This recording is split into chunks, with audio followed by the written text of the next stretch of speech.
Hello there, you amazing viewers and subscribers, and welcome to a new Doctor Who epic video for today. So this video is recommending Doctor Who stories to newcomers. So people that want to get into the show, but you don't know where to jump on to. So I thought, why not do a video on a jumping on point for you, so I can recommend some stories that I love, and if anybody else would be happy to help you under the comments down below, they could recommend what stories they watch to get into the show as well.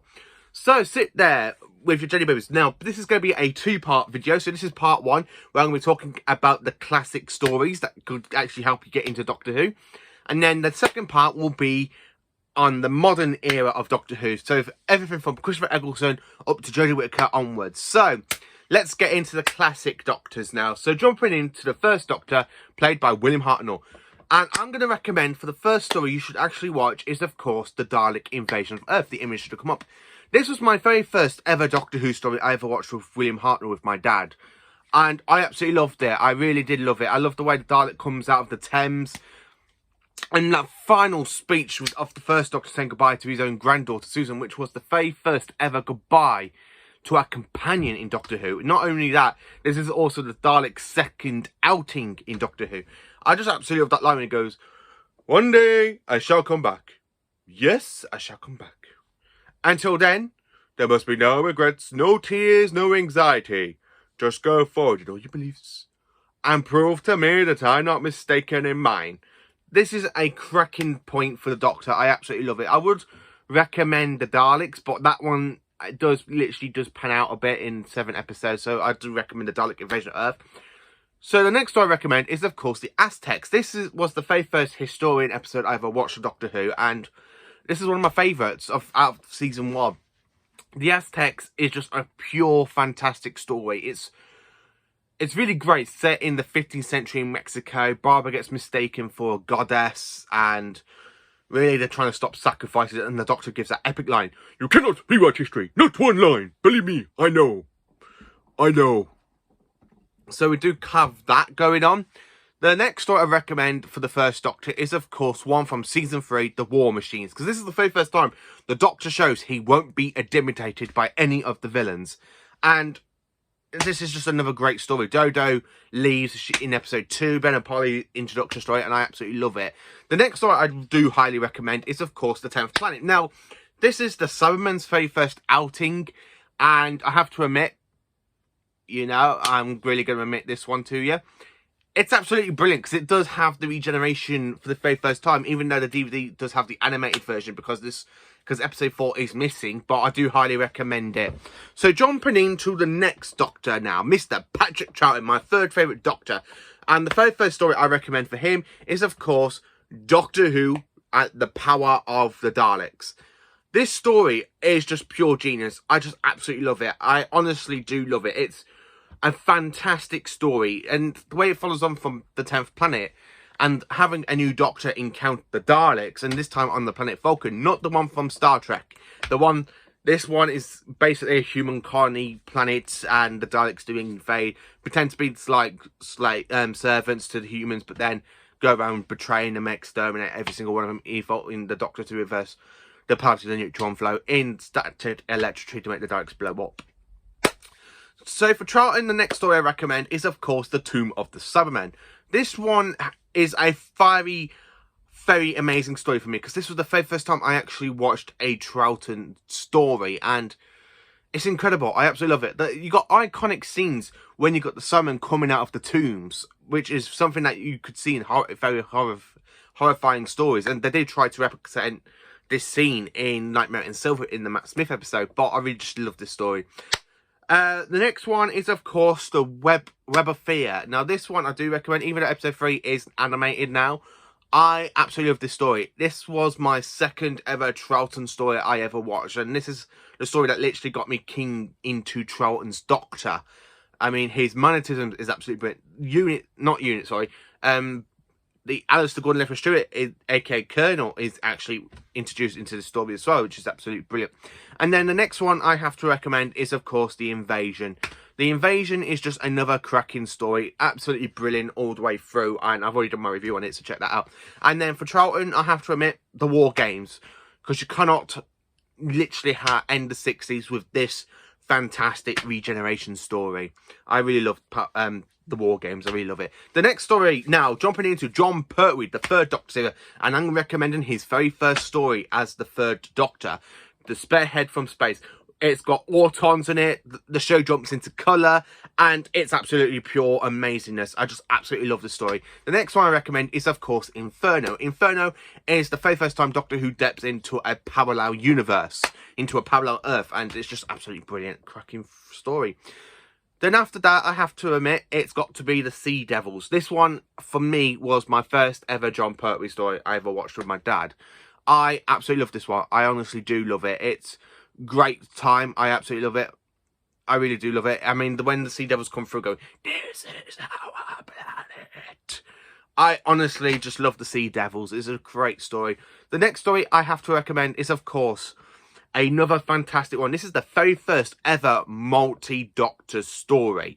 This is the story that literally brings the second and third Doctors together with a little bit of the first Doctor played by William Hartnell. This is William Hartnell's last ever appearance in Doctor Who because he was really, really ill and he died 2 years after this. And I have to admit, this is just another great story. We've got Time Lords, we've got Omega, the very first appearance of Omega, and the two Doctors really get on. Plus, the third Doctor really gets his freedom back. The next story I recommend is, of course, The Green Death, Joe Grant's final story. This one I remember watching with my granddad Mick for the first time. I actually watched this with my granddad, and I remember sitting down watching it next to him, and we both enjoyed the story from Jon Pertwee. I really did love it. The next story I recommend is, of course, Planet of the Spiders, Jon Pertwee's finale. And some people think it's not great. Yeah, I admit it's okay-ish for me. I do enjoy it a little bit. I love the CGI effect on the big giant spider, and the third Doctor gets poisoned by the Metabilius crystals, radiation poisoning, and then he regenerates into his next incarnation. Jumping into my all-time favourite Doctor now. I'm trying to make this short, because if I was going to say my favourite stories for Tom Baker, all of them. All of them, apart from Destiny, Leisure Hive, and Warriors Gate. But the rest of the Tom Baker stuff is phenomenal. I absolutely love it. He's my all-time favourite Doctor. So for me to recommend Tom Baker to you, I have to say try Robot, his very first story, which is just pure. It feels much like a Jon Pertwee story, but with Tom Baker in it. And Tom Baker is absolutely amazing in it. From the get-go, he's just an incredible Doctor. The next story I recommend for Tom Baker is, of course, you know, Genesis of the Daleks. This one, it's a kind of prequel to the Daleks. It sets up everything with Davros, and you kind of see the war between the Fells and the Carleds and everything. It's just a great story. And the fourth Doctor comes, and you have that fantastic speech where he goes, "Do I have to write just to press these two wires together, and the Daleks are finished?" The Doctor is literally talking about committing genocide on the Daleks, and it's just another great one of those great stories. The next one I have to admit is, of course, Pyramids of Mars. I just love Sutekh. This is the first time I watched this was with my dad, and I absolutely love this one. Robot mummies, ancient Egyptian pyramids on Mars. It's just a great one. Sutekh is just brilliant. I mean, Sutekh for me is that brilliant. I've actually went and got season 7 of the Fourth Doctor Adventures from Big Finish because it's got Sutek's return in it, and I just love Sutekh. The next story I recommend is, of course, The Brain of Morbius. Doctor Who meets Frankenstein's monster.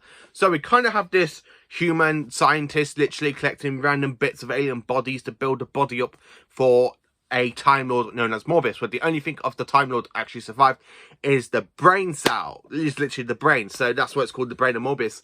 And the Time Lord's and the Fourth Doctor, and I love the way the Fourth Doctor's moody. You do meet the Sisterhood of Khan, and the Fourth Doctor does die a little bit, but he gets brought back to life by drinking the elixir of life. The next story I have to recommend is The Robots of Death. This is a great murder mystery story, and Tom Baker is just phenomenal in it. He's got some great lines, like when he literally offers that bloke, "Would you like a J-Bo?" and the bloke knocks it out and goes, "A simple no would have been okay." I really love Tom Baker as the Fourth Doctor in that story. Plus, Louise Jameson is absolutely brilliant. And the next story I have to recommend is, of course, The City of Death. Now, this one is my favourite story out of season 17. And this is the very first time Doctor Who goes to another country to film outside the UK. And it's in Paris, you know. And it's a very good time-travelling story with Scavrok, when he's literally split himself in time through 7 different versions of himself, and he wants to put himself back together. Jumping into the 5th Doctor now, the okay-ish Doctor. Not a brilliant Doctor, not in my top 5, but he's in the top 10. I absolutely love this Doctor. I mean, my favourite stories for him is, of course, The Visitation, which really introduces the Tellarites. And I would love to see these return. These prisoner alien creatures literally trying to cause the Black Death. And, of course, the 5th Doctor and the TARDIS team end up causing the Great Fire of London. The next one to recommend is Earthshock, another brilliant Cyberman story. This one is the Cyberman's return after 8 years into the show. And it's literally a get-go. It's an absolutely brilliant story. I mean, Adric, the Doctor's companion, dies in this episode. And it's literally the second time we see a companion die since the Daleks' master plan. And he does sacrifice himself to save the Earth. And he does take the Cyberman with him. So, yeah, it's a great story. The next story I recommend is, of course, The 5 Doctors. This is the best multi-Doctor story of all time. I absolutely love it. We've got Time Lords. We have a Dalek cameo. We've got the Yeti return as a cameo. We got Cybermen and the Master, played by the amazing Ashley Alien, my all-time favourite Master. Tom Baker didn't come back into this role because he only left the role 2 years beforehand. And then, of course, we have Richard Hurndall playing the 1st Doctor since William Hartnell passed away back in 1975. Again, we do have some great lines from Patrick Troughton and John Pertwee's Doctors with Peter Davison. This is my all-time favourite multi-Doctor story, set on Gallifrey. Bruce pulling the Doctors out of time so they can actually play the game of Rassilon for him. And this episode's just another great one. It's like a feature whole movie length, and it's just incredible. I love the 5 Doctors, I really do. The next story I recommend is, of course, Resurrection of the Daleks. So this is the Daleks' return since Destiny of the Daleks back in 1979. And the war with the Malevolence hasn't gone too good. I mean, they literally are on a losing streak, so the Daleks have to return to their creator, Davros, for help. And, you know, Davros, anything for the Daleks, and he does agree to help them, but then he betrays the Daleks by making 2 Daleks obey him and getting a hand of some humans as well to obey him. And the 5th Doctor does point a gun at him. And then, of course, Davros basically, we do think he dies, but he doesn't. He returns in the next season.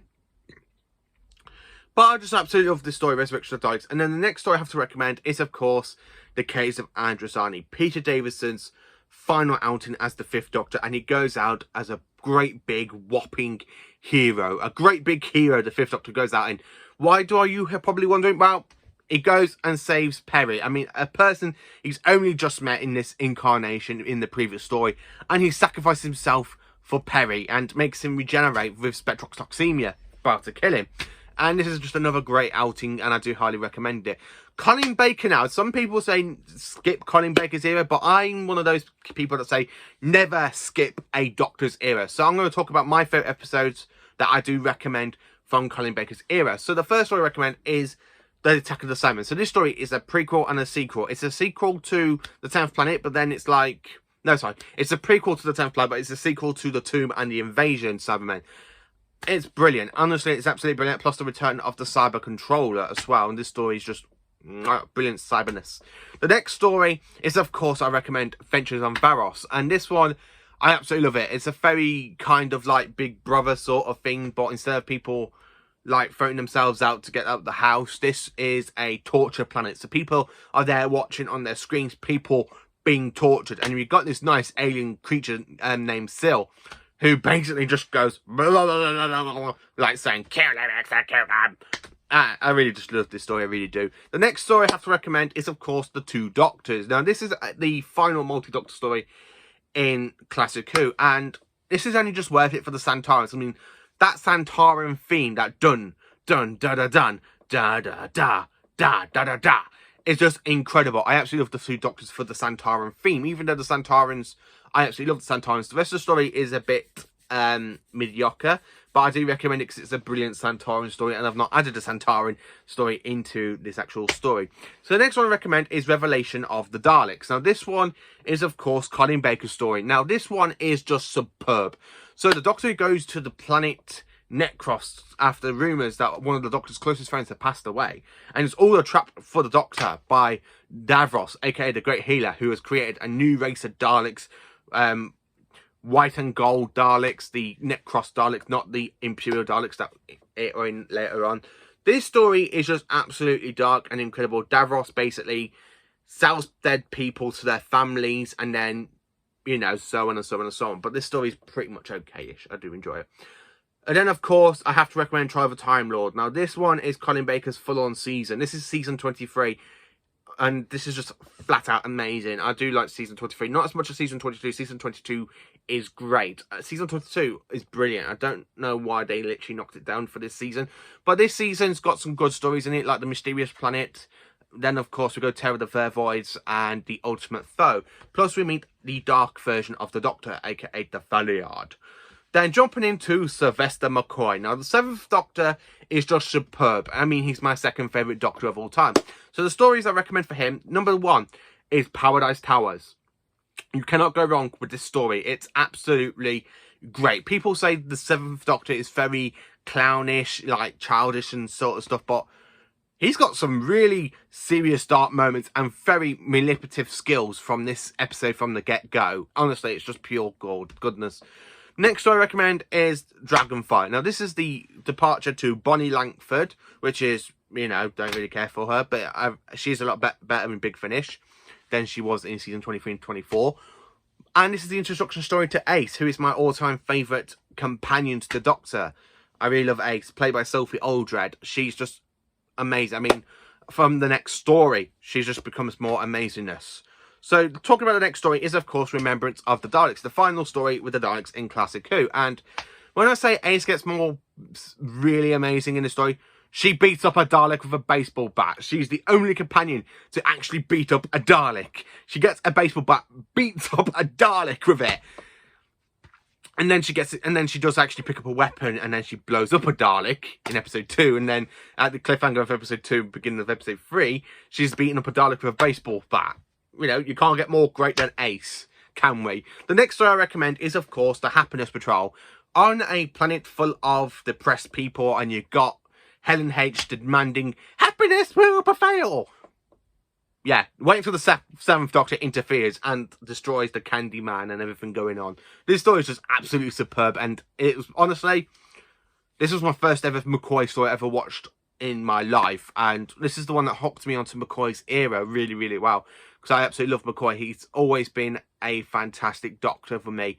He did used to be in 3rd place, but he's kind of moved up in 2nd place over the last couple of years. I have to admit, over the last decade, he's moved into 2nd place of my favourite Doctors because I just absolutely love his Doctor.